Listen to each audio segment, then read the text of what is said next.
Hey guys, welcome back to the mind-blowing video series of tips, tricks, and strategies for your income taxes. Again, I am Tyrone Gregory, the peoplepreneur from the actionfromsquare1.com, and I am going to be your instructor for this video as well. So just as a recap, in the last video number 1, we kind of explored the topic of what is taxes exactly. And from that, we determined that it's just something that we have to do. It's just something that we have to pay. It's our fair share. Well, in this video series, I want to cover the topic of how much to pay. Remember, my goal for this video series is to help you file that perfect return. Well, how much do we have to pay in order for that to happen? Well, remember, your goal is not to pay zero taxes. Of course, we would love to pay zero taxes, but remember, there's no avoiding taxes, so there's no way to pay zero taxes. Therefore, only pay what you're supposed to pay. That's how much you're supposed to pay, just the right amount, no more, no less. So in the end, when you look at your tax return, this example here, you'll see the refund is 0, and the part where it says amount you owe is 0. That's the perfect return. When you file your return, that's how you want it to look. You didn't pay over, you didn't pay under. So then you're like, well, how? Well, before we get to the how, there is a few things you need to consider, right? Because in order to arrive at that perfect number, the zeros, there are a bunch of considerations, but I'm only going to focus on the main one. And the first one being age. Depending on your age, you may be considered a dependent. And if you're a dependent, how much you pay is different for you versus somebody who is independent, meaning that no one else can claim you. It is different for you. And then there's, depending on your birth date and how old you are, situations change for you. So those are things you need to consider. So keep that in mind. The second thing is your marital status. According to the IRS, there's only 2 things you could be. You can either be single or you can be a pair. You get it? A pair? Okay, well, never mind. That's my joke for today. So either single or a pair, meaning single or married. Those are only 2 things. Depending on where you fall under that will also have a impact on how much you pay. The second thing is kids. Whether you have children or not has an impact on how much you're going to have to pay. And then, do you rent or do you own? If you rent, are you using it for business purposes, or are you just living there, doing nothing with it? Or even if you own your home, because if you own your home, you may have more deductions and things to write off, which is going to have an impact on how much you pay. So those are the main considerations. But trust me, the list goes on and on and on. But don't worry, as long as you keep in mind the main considerations, your age, marital status, whether you rent or own a home, you'll be well on your way. And again, getting to that perfect zero is not an exact science, but in order to come close, you are going to need to know a few things. The first thing you're going to need to know is your taxable income. Notice the quotes around the word taxable. And the reason that is because not every dollar that you earn is taxable. And that's why you need to consider everything that you have going on before you determine your tax liability. So if you look at this 1040, and let me give a disclaimer here. The only reason I'm using a 1040 is because the 1040 is the catch-all form. It is as some people call it, the long form, because you can do everything with it. So I'm using the 1040 for purposes of this explanation. If you use a 1040A or a 1040 EZ, it's going to be a little bit different as far as where the numbers are, but the principle is still the same. But notice on this 1040, it's divided into sections. You have your filing status, your exemptions, you have the income, you have what we call the adjusted gross income, which are subtractions. And then on page 2, you'll have your taxes and credits, you have other taxes, and then you have payments. And of course, that one which we're trying to reach is the refund and the amount that you owe. But the line that I want us to pay attention to for purpose of determining our taxable income is line 43. Okay. Line 43 is after everything is said and done, that's the amount that is going to be taxed. And notice all the lines that come before it. Look at line 38, which is what we call the AGI, or the adjusted gross income. And that just comes from page 1. Line 39, well, that's where your age comes into play. Depending on your age, you may qualify for additional deductions. Line 40 is whether or not you bought a home. And this is where your home comes into play, and your marital status if you have kids. Line 42 is also determined by your marital status and children, which is why I just wanted to kind of go over those basic considerations, because everything we do before line 43 counts. The next thing you need to know is your tax liability. The tax liability is the amount that you are ultimately responsible for. This is also the amount on line 44 of the 1040. But keep this in mind. Even though this is the amount that you're responsible for, it's not always the amount of tax that you actually pay, which is something very important to note. Again, I'll state your tax liability is the amount of tax that you're responsible for based off of your taxable income. But do keep in mind that it's not always the amount of tax that you'll actually pay. So how do we determine our tax liability? Well, there's 2 ways you can determine your tax liability, and I'm actually going to cover both of them. The first method is the tax brackets, also known as tax rate schedules. And these here are based on your filing statuses, whether you're married, single, married filing separate, or head of household. And the tax bracket does involve doing some simple math.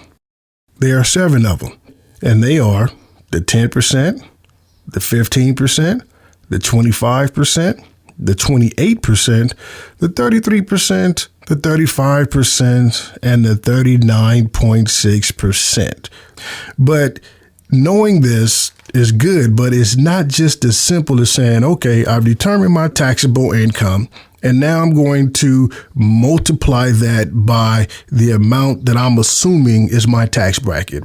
So it's not as easy as saying, you know what, my taxable income is $60,000, so that's going to put me in a 10% tax bracket, and so therefore my tax is $6,000. No, not that simple. We're still going to need to do some calculations.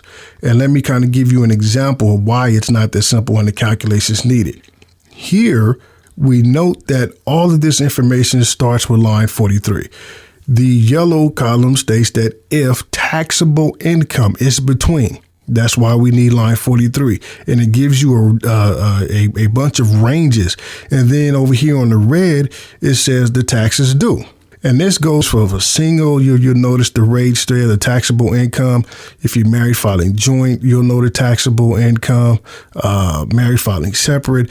Married filing separate, the rates are very similar to being single, except for you can see when you start getting into the larger amounts, it peaks at a much lower rate. And then there's head of household. Okay.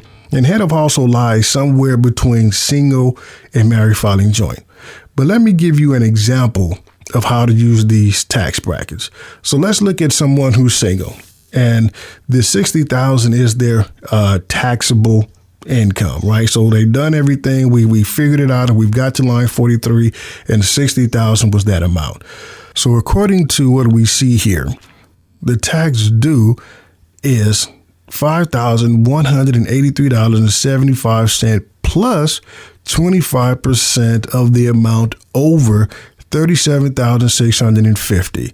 I know it sounds confusing, but I think that's the goal of the IRS, is to confuse us. But let me just simplify this for you. So let's take the $60,000, and we're going to subtract the $37,650, which is going to help us arrive at the amount that's over, which is $22,350. See what we did? I subtracted the $37,650 to arrive at the amount that's over. And that's how I got the $22,350. Okay. So now, according to the instruction, we're going to take the $22,350 and then multiply it by the 25%, which is 0.25, which is then going to give us the number of $5,050. $587.50. So now we have the number that we're going to then add to the $5,183.75, which is going to give us our total tax of $10,771.25. That's how you use the brackets. You first figure out what your filing status is going to be, determine your taxable income, and then just simply do the math, okay? And don't forget your state. If you are in a state that has taxes, you also have to consider that as well. Trust me, if you're a W-2 employee, you'll know if your state is taking out taxes. Now, here's the thing about the brackets, or here's the thing about everything taxes. Every year it changes. So what you want to do is make sure that you are updated on this consistently. So here's a few resources to find out the new numbers so you'll be able to do the math again using the newest numbers. One, you can go to the irs.gov, do a search for inflation adjustment, and you'll eventually find it. If you could always go to Google, type in, inflation adjustment or tax rate schedules or tax brackets, and you'll eventually find it. But for me, I like to go to Forbes.com. Forbes.com has been pretty consistent in updating the numbers every year around the beginning of the year. As a matter of fact, I have to give a special thank you to Miss Kelly Phillips, who is the one who actually wrote the article on Forbes.com. And she did an excellent job in how can I say, decoding the information from the IRS website, and she put it into a nice little Excel. As a matter of fact, she's the one who created those little color boxes with the brackets that I just showed you as an example. So I really wanted to say thank you to Kelly. And no, she didn't pay me to say that. As a matter of fact, we have never met, but anytime somebody goes through all that trouble to just simplify and decode the IRS so it's more digestible to the average mind like mine, I have to say thank you. So go check her out. She's pretty good. Okay.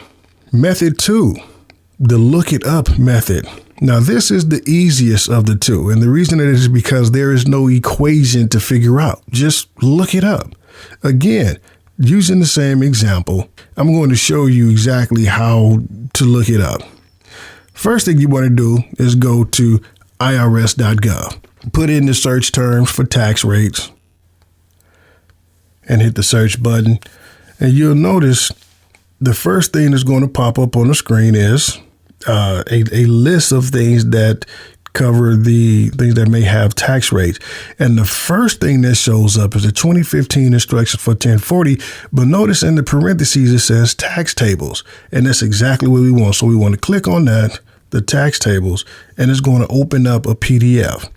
And notice it says this booklet contains tax tables from the instructions. That's all this booklet has. There's no tax form, so it's perfect. And as we scroll through, we'll see it covers, to give a basic instruction, as you say, if line 43, taxable income is at least but less than, and you'll see a range of numbers.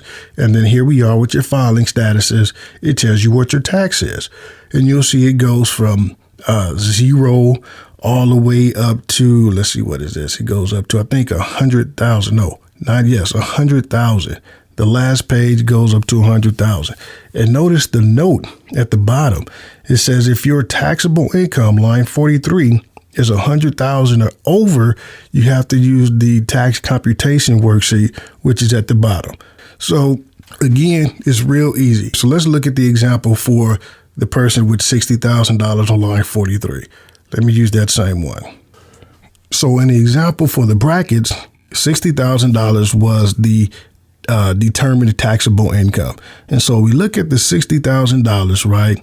We'll see it in the first row here because the income was at least $60,000. It wasn't more than $60,500. That person was single. So the tax is $10,800. A little bit more than what the brackets are, but technically the difference between the two is like only $28. Not far off. Again, I said this is not an exact science, but we are still in perfect range. But you see how easy that was. There was no calculations. We simply just said, okay, $60,000 single, bam, it's right there. All right, so what's the difference really between the two? So let's do a comparison. Let's look at the tax brackets versus the tax tables. Well, the tax brackets are current year and the tax table is previous year. Now, what I mean by current year, for the tax brackets, they normally are for the year that we're within. For example, this is 2016. So the tax brackets that we looked up were for the 2016s, meaning that if you use that method, you'll be estimating your taxes for when you file next year in 2017. Versus the tax tables are previous years.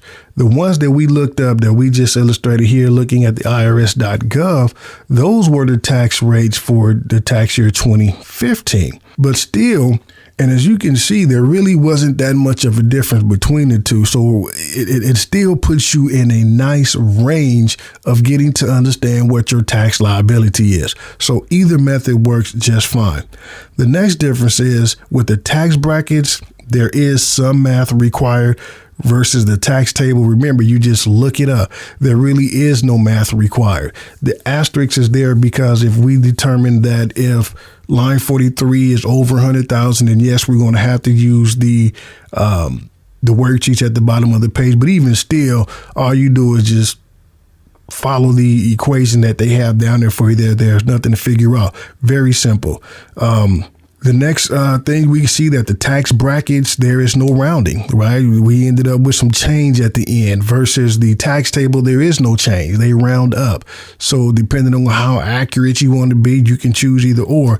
But either way, they both are excellent choices when it comes to determining your taxable income, the amount that you are ultimately responsible for.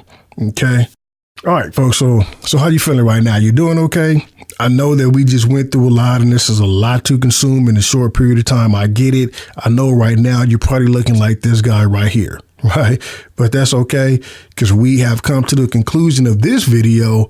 And again, I know we covered a lot, but the main purpose was to help you get to your tax liability, the amount that you are responsible for. If you need to watch it again, do so. You can fast forward, rewind. I just want you to make sure that you understand how to get to your tax liability by first determining your taxable income and then determine your tax liability using either one of the two methods. So, of course, homework. For this video, your homework is I want you to play around with the numbers.